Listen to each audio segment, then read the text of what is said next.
Hey guys, Hello everybody, this is Captain Glasses, Mark with the mouth. and welcome to another Bad Productions video.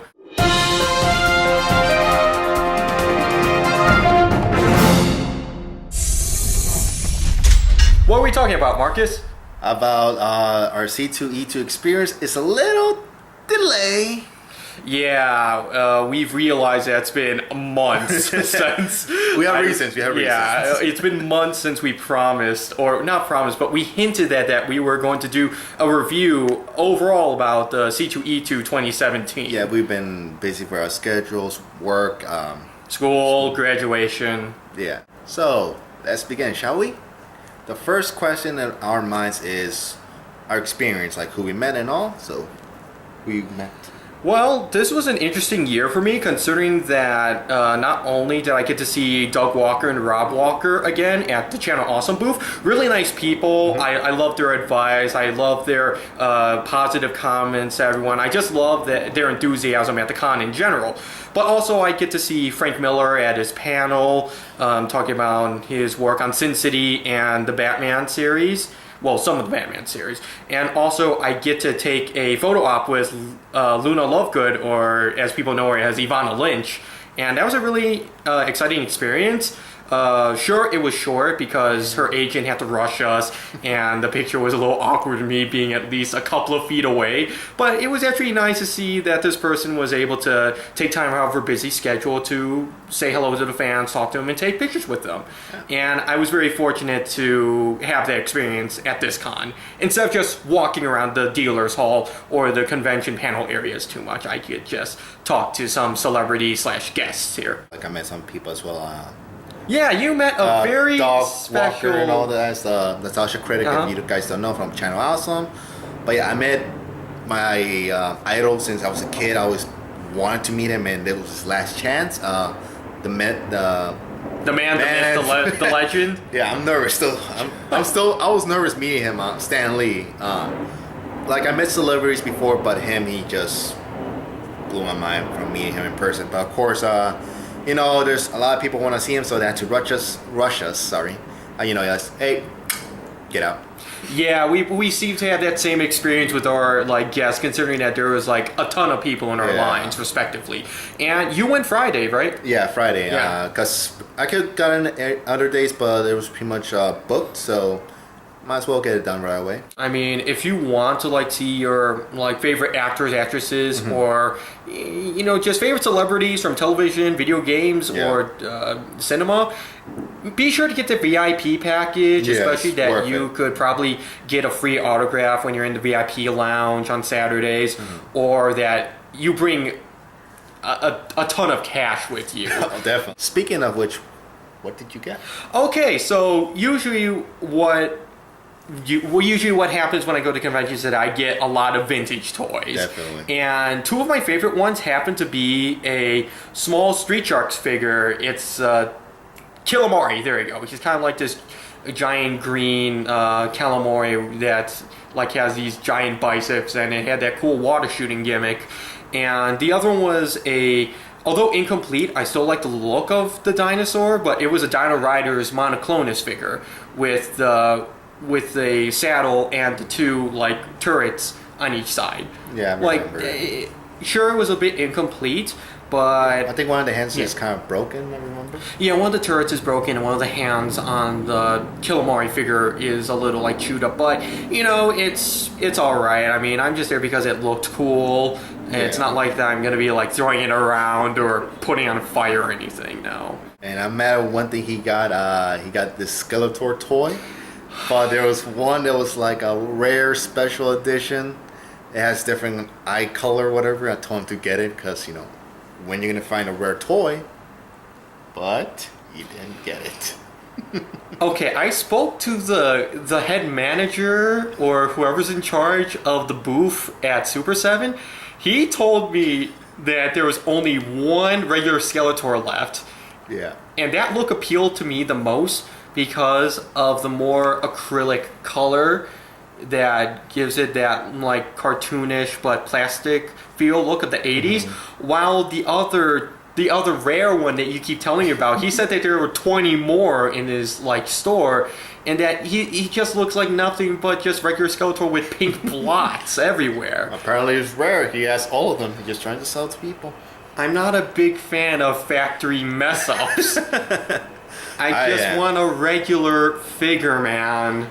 Yeah. And last but not least, I got myself a nice Transformers Beast Wars toys. Yep. His name is Spitor or Spitor. He transforms into like a blue poisonous tree frog, and he has this cool gimmick where if you press the back of his head, he actually shoots a tongue out of his like mouth. Yep. And I thought that gimmick was really cool, and I thought that he was a really appealing, nice Transformer with the colors. It was interesting seeing that, especially the color, blue, transparent color, whatever. That was cool. The things I got were like an Iron Man helmet that turns the light on when you put the mask on.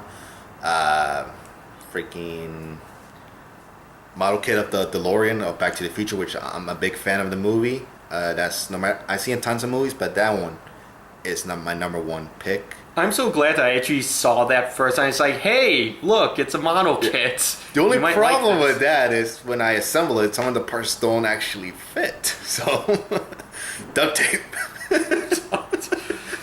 I mean, it's the only way to fix it, apparently. Doc Brown will either be proud or ashamed of you. What else I got? The Spider-Man anime collection from the 90s. You know, the Spider-Man, radioactive Spider-Man theme. That was one of my favorite shows seen, and I found it on Blu-ray. Oh, Mike. Of course, I wanted the Avengers Earth Mighty Heroes, but didn't have it. Shame. Yeah, you think they would have it, considering it's like a pop culture convention. Yeah. Unless if it was really popular, that was sold out because of that. Right away, though. That was the first day. Yeah, that sounds about right. Yeah, oh well. Oh, let's not forget, we both got goggles. I got a red pair. He got a blue I got blue pair. Blue's my favorite color.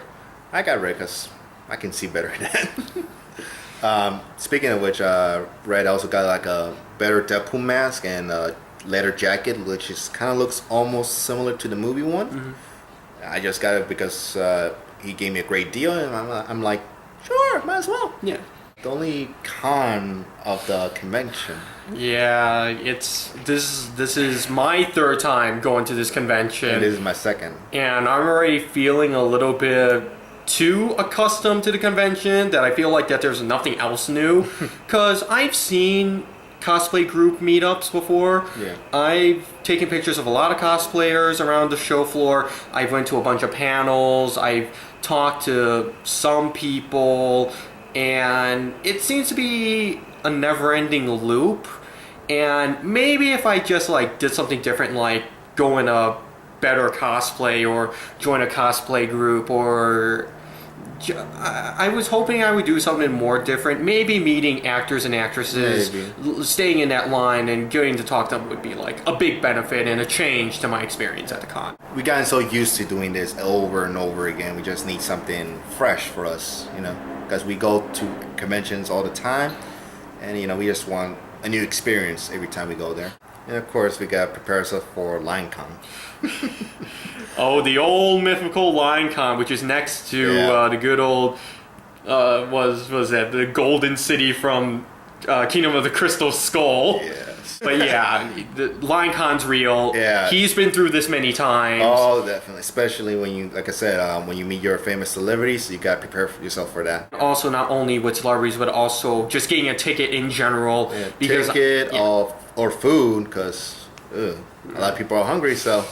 But regardless, we're not going to let these like LineCons or these food problems or these people, because Saturday is the most busiest day of the week for Comic-Con. It has a lot of conventions. Like it has a lot of conventions. It's going to be busy on Saturdays. Yes, of course. You might not get anything when you go shopping because, you know, people are just holding you back from going to see the items or anything like that. So you might as well get it done the first day or the last day, because those 2 days are basically empty. I heard that it's better to get deals and better like film footage on Sunday, because that's when everyone like tends to bring almost their best like uniforms, or the most cosplay groups come out there. That's what we do actually. We film on the last day. Yeah, we used to do it on Saturday, but it's proven to be a little hectic. Yeah, because I'm usually the one handling the camera, but there's too many people on the way, so I gotta turn the camera off and move around, so that way I don't hit anyone or block anything. That way I can get you guys enough footage and see how the convention looks. Yeah. Despite all the cons that happen at the cons, double meanings, we actually do not let that get in the way or obstruct us from our actual like enjoyed experience there. I mean, I will always love to go C2E2. It's nice to see a lot of friends. It's nice to meet a lot of people that happen to have the same passion as you. I mean, sure, it same goes to all the other conventions, but at C2E2, you seem a little bit more like family oriented and more willing to like be great friends with each other despite not knowing too much. I mean, it's really an awesome experience, and right now we're going to tell you this. We are actually going for next year C2E2 as well. Yeah. It's in April 8th, I think? Yeah, April 8th. Yeah. We'll fix that in like another video, whether that's true or not. Yeah, but we'll see. But yeah, we still got ideas to plan as what we're going to be cosplaying and everything, so we'll keep you, of course, updated on that. Yeah. And like I said, we promise to do more videos in the following weeks or months or however it takes us. Yeah, and I think that's about it for the review of C2E2 2017. You know, great time at the con, many great people to meet, many great people to see, long lines, lots of food orders getting messed up, and very crowded on Saturdays, but that's what would come in a standard con regardless. So basically 8.5 out of 10. Yeah, that sounds fair. I would go with the same 8.5 out of like 10. But yeah, it's really good. Hopefully you guys get to go to C2E2. It's in Chicago, Illinois, at the McCormick Place. Yep. And if any of you guys know our channel or want to meet up with us, please don't hesitate to walk up to us or meet us there and just to say hi. Heck, you could be part of the video as well, or you could just like stick around and see what happens with our shenanigans. This is Captain Glasses. And this is Mark with the Mouth. And we're signing off.